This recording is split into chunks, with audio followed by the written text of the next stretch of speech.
அனைத்துலகமும் வாழ பிறந்தவரான யதிராஜர், பாஷ்யக்காரர், உடையவர் என்றெல்லாம் புகழப்படும் ஸ்ரீமத் ராமானுஜருடைய 1000வது ஆண்டு நிறைவினை நாம் கொண்டாடி வருகிறோம். ராமனுடைய அவதாரத்தால் அயோத்தி மாநகருக்கு பெருமை, கண்ணனுடைய அவதாரத்தால் வடமதுரைக்கு பெருமை, ராமானுஜருடைய அவதாரத்தால் பூதபுரிக்கு பெருமை என்று சொல்வர். கலியுகத்திலே லக்ஷ்மணர் ராமானுஜராக பிறந்து திவ்ய தேசங்களிலே தொண்டுகளை செய்தார். ஸ்ரீபெரும்புதூர் என்கின்ற உயர்ந்த கஷேத்திரத்திலே பிறந்தார் ராமானுஜர். ஸ்ரீபெரும்புதூர் என்றால் பெருமை மிக்க இருக்கும் ஊர் என்பது பொருள். 1017 திரு அவதரித்தவர் ராமானுஜர்.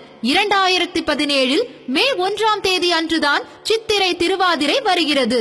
அன்றைய நாளில்தான் ராமானுஜருடைய 1000வது ஆண்டு விழா நிறைவடைகிறது. இந்த தருணத்திலே நாம் மனித பிறவி வாய்க்கப் பெற்று இருக்கிறோம் என்பது நமக்கெல்லாம் பெரிய பேராகும். 1000வது ஆண்டு விழா கொண்டாட்டத்திலே நாமும் பங்கெடுத்துக் கொள்வது என்பது நமக்கு இம்மைக்கும் மறுமைக்கும் நன்மைகளை அளிக்க வல்லது. எனவே அன்பர்களே, தவறாமல் நீங்கள் அனைவரும் ஸ்ரீமத் ராமானுஜரின் திருநட்சத்திர விழாவிற்கு வாருங்கள். ஸ்ரீபெரும்புதூருக்கு வாருங்கள். ராமானுஜரை வணங்குங்கள். நாம் உய்ய ஒரே வழி உடையவர் திருவடி. நம் பொருட்டே உடையவர் தோன்றினார், நமக்காகவே வாழ்ந்தார், நமக்காக இறைவனிடத்தே மன்றாடினார், நமக்காக சரணாகதியை தாம் அனுஷ்டித்தார். ஆக மொத்தத்தில் ராமானுஜர் நமக்காகவே உடையவர், நம்மையே உடையவர்.